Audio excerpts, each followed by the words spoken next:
good evening, everybody. Tonight we've got a very, very special guest, Dai Henwood. And welcome, Dai. Thank you so much for making the time to be able to talk to the people that have come along tonight, the men that are here that have cancer, the support people, the specialists and so forth. We'll really, really appreciate what you have to say. Thanks very much for having me. No, it's all good. Now, for those that don't know you, of course, you're a New Zealand personality and a lot out there in the media and so forth, and running shows.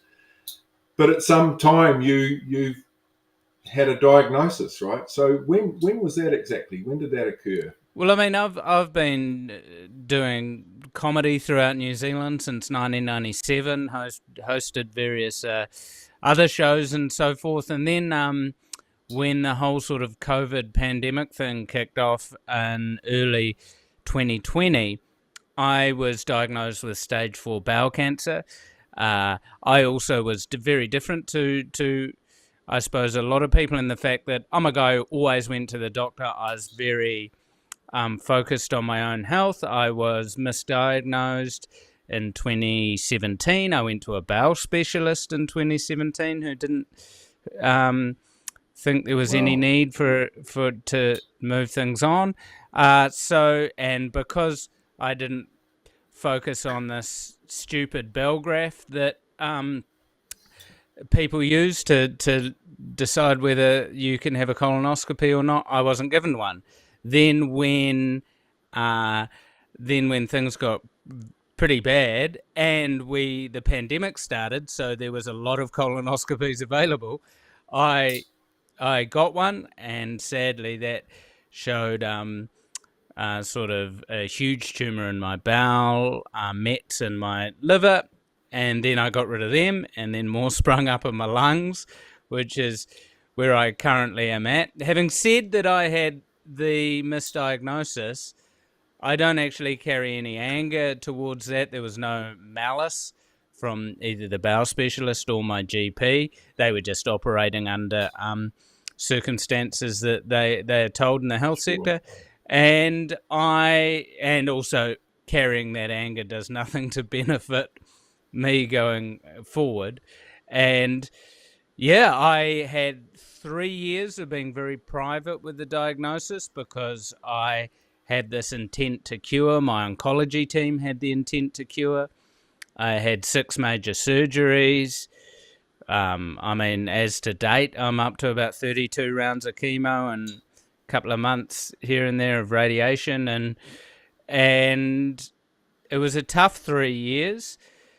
And then I was public with my diagnosis. I did an hour sort of interview with Jackie Brown. And the fact that my perspectives on things were reaching patients or loved ones of patients, I then sort of undertook doing a book and a documentary, and they're I suppose the 2 bits of my career that I've been most proud of. Wow, yeah. And what have you? I guess where you're at now, you've just had some chemo, and you're how are you feeling right now? I'm at the end of a block of chemo, so I've got 1 more round, and then I have a little bit of summer off and reassess. I'm feeling good. I'm weirdly the happiest I've been in my life because this cancer diagnosis has actually been an immediate reason for me to do a proper stock take on my emotions, how I'm dealing with my emotions, how I carry myself, how I act as a father and a husband.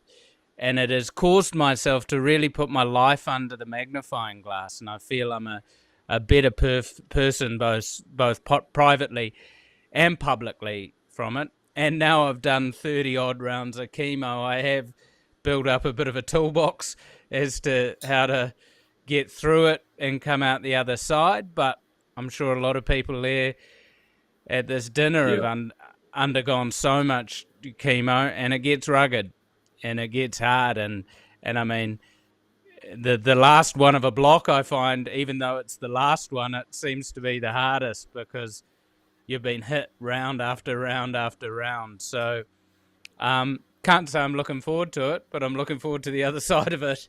Oh yeah, and well done to you. Like it's a courageous thing to do, but you can't not do it, if that makes sense. You know, Oh, you know, completely. I have so much to live for. I yeah, have a beautiful family. I have beautiful friends. I am someone who the world can appear in chaos, but I have an absolute love for humanity, and I'm positive that love will win out and things will right themselves and we'll all be mates again. Having said that, the beautiful thing is, after I've been public and I've been traveling around the country, I've just realized how amazing people are, whether people are on the same political side as me or not, or we believe yeah, different things. When I share this sort of common bond, especially with other cancer patients, we know what we're yes, going through. yeah, We have this sort of unsaid connection because no yeah, one really knows what chemo is or the yeah, mental games cancer plays, unlike yeah, another cancer patient. So no, I've just found people have been wonderful around the country, and it's a massive credit to everyone who knows they're on the right path. You just got to put one foot in front of the other, and sometimes putting that foot in front of the other and getting to that chemo session can be bloody hard. yeah. So you've touched on a few things here, but I would say that there's a whole lot of things that you've learned, and maybe you might be able to share a couple of those things with the guys here around. You know, if nothing else, these are some key things that I've learned about life, or learned about how to manage cancer, or whatever it is that might be of value to some of the people here tonight. I actually decided that I didn't want to be the dad who, oh, I've got cancer, my time might be shortened here. Let's double mortgage the house. We're off to Disneyland. We're going on a cruise around the Mediterranean. Da da da. I actually wanted to be the boring dad. I wanted to be the dad who's there in the mornings making school lunches, who's walking to school, who's chucking a Yeah, rugby ball round in the backyard. Those connections to me were more important rather than, obviously, chucked in a trip here and there, but sure. it's not like just, oh, we're going to live in this frenzy of let's do everything in the world. I just wanted to show my kids how much I love them, and that was very important to me. And I'm sure a lot of people who are dealing with cancer, whether you're a patient or your family, is so much information. I get so many emails. Try this, Right. add more turmeric. You would do this, do that, and that can be so overwhelming Yeah. because you're on a path, I get emails every day. You've got to be fully vegan. You've got to be fully carnivore. So what do you Oh do, well. right? Yeah. What do you do? And I'm someone who I'm very open to things, yet I come from a very scientific family. A switch happened in my mind that really helped me. And it was, I am the healer. When I'm given chemotherapy, the chemo is a tool, but it's my Yes. body that's doing the healing. My oncology team, they're people I hire to help me heal. And once Yes. I became an active patient, I go back and forth with my oncologist to going, hold on, actually, is that the best way to do chemo? Should we chuck the radiation in there? Then I could have a slightly bigger gap there and make it all fit around me. Then I felt empowered. And there's a lot of evidence out there that show that active patients, people who are involved in their own healing, involved in their own treatment do have slightly better or slightly longer outcomes. And it also, I'm a doer. It made me feel in control. And Yes. also I suppose once I'd made a few decisions around, right, I want to make sure I exercise. To me, doing things like a sauna really helps me mentally and physically recover from chemo. I try and eat as balanced a diet I can, but when I'm coming out of chemo, a Big Mac sometimes is the only thing I can get down. And I'm not going to beat myself up for that. You've got to sort of, once you've decided what your path is and what helps you, own that. And you don't have to do what people tell you. There's a lot of scaremongering out there. I often find if someone has cancer advice online and then it turns out they're trying to sell a supplement, how good is that cancer advice? Yeah. Yeah.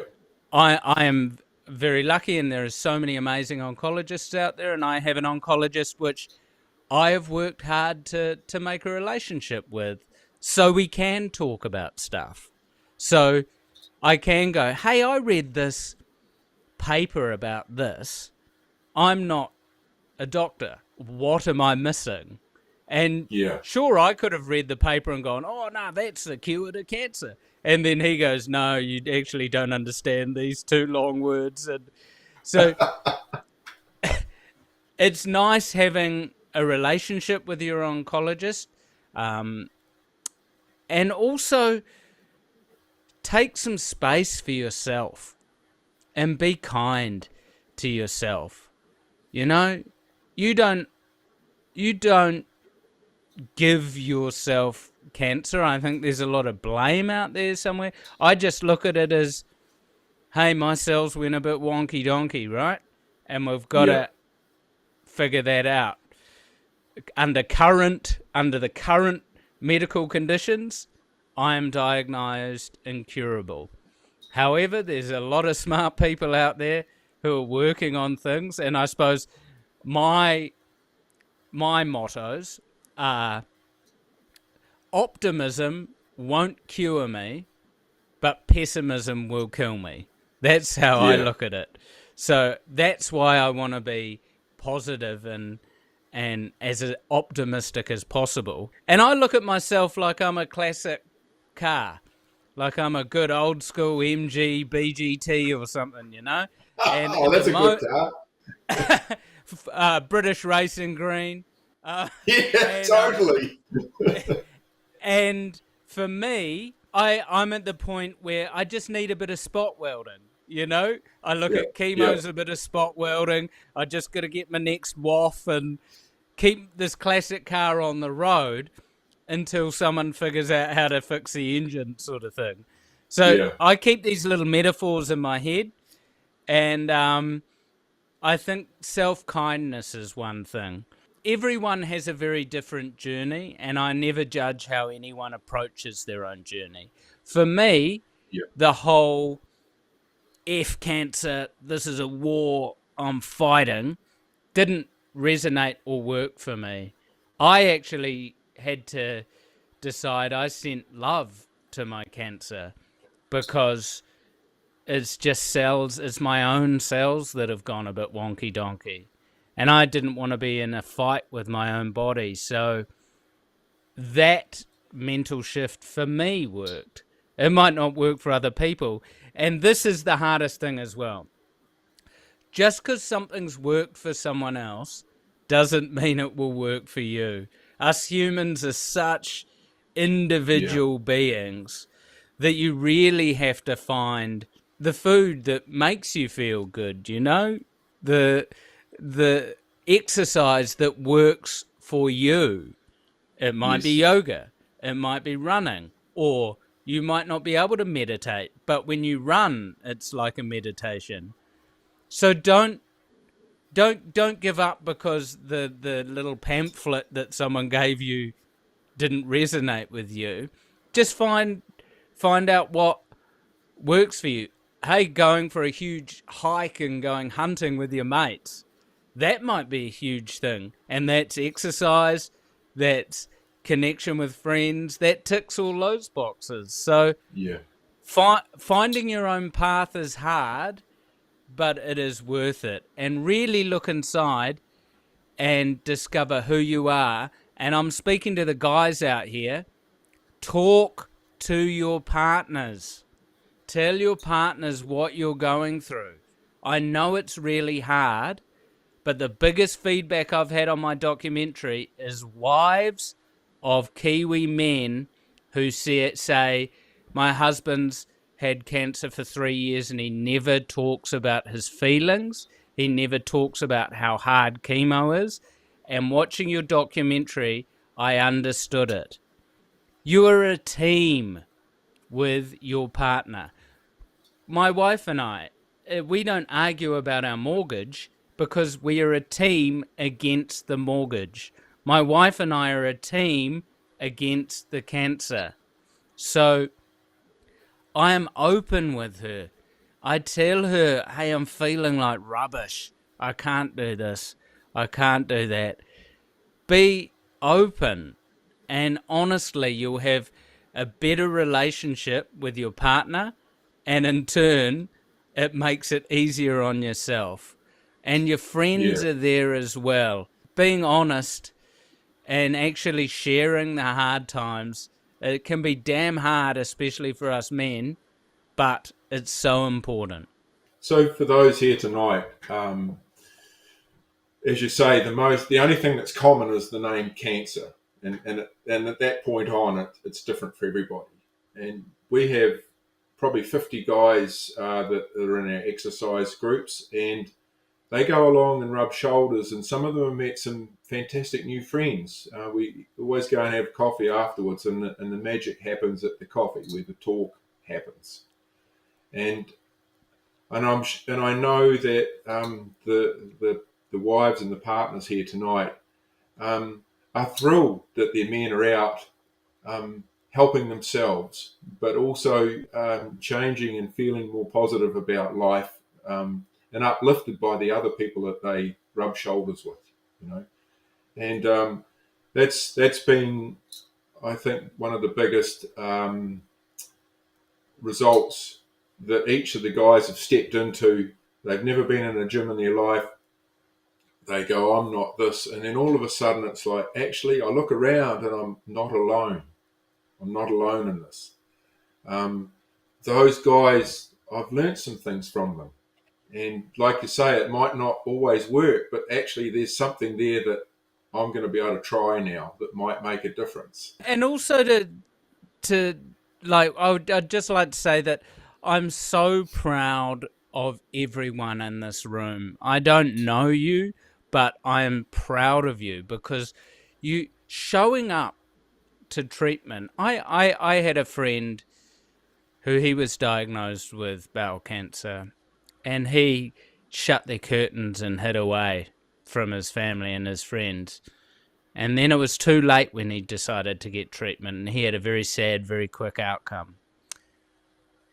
Anyone who is stepping forward and showing up for treatment, recovering from treatment, showing up for their family, showing up for their friends, you are showing so much strength, so much mana, and you should be super proud of yourselves.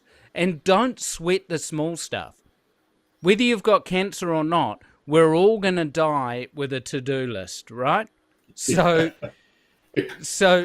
take some time to enjoy the moment. And this is not a morbid thing, but something I learned over in Japan from a monk. I'm not a religious person myself, but I've spent a lot of time in Zen monasteries in Japan. Is that us Westerners are super freaked out about death and talking about death. It's like this taboo subject that we feel we should hide away from. I think about it often. Not how I'm going to die or whatever, just I think about it often because it reminds me of how great this moment is. And a phrase that popped into my head was, when the fear of death is gone, all that remains is the joy of living.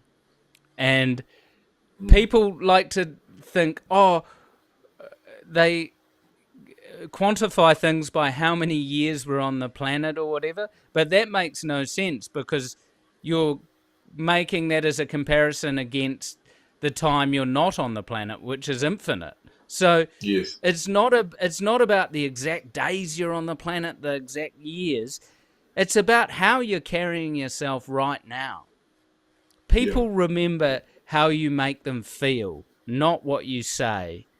So if you carry yourself, which I'm sure most of you out there are doing, if you carry yourself with some pride and some kindness, and you show others love, you will get that kindness and love in return. And I know a lot of you out there who are dealing with these serious diagnoses, like I am, have suddenly realized what matters and what doesn't. And it's amazing, that perspective shift, and really focus on what matters to you. And all I suppose I want to reiterate is, show yourself kindness, speak to your partner, share love with your family, and just find out who you are. Because what better time? What better time to find out exactly who you are? And I just want to say, it almost brings a tear to my eye thinking how many amazing people are in this room, and the fact that you are fighting and you are putting your best foot forward means so much to your friends and to your family. I just think it's so important to have groups of people, like I mentioned briefly at the beginning. We all have this bond that a lot of people cannot understand, because as a lot of these people know, when you're talking to your kids and things like that, when you've got a broken arm, what do you say? Oh, it'll be better, don't worry. When you've got a cold, oh, don't worry, it'll be better, it'll be fine. You can't say that with cancer, and that is very hard. My kids ask me, hey, when will you be better? And I can't say, oh, it'll be soon. I don't know. Will I be better? I don't know. So everyone here is navigating this path, and that is a damn hard path to navigate. So all I've got to say is, I have a lot of respect and love for everyone in this room, and wherever you are on your treatment journey, I hope that you can find a smile and a hug with some loved ones over Christmas.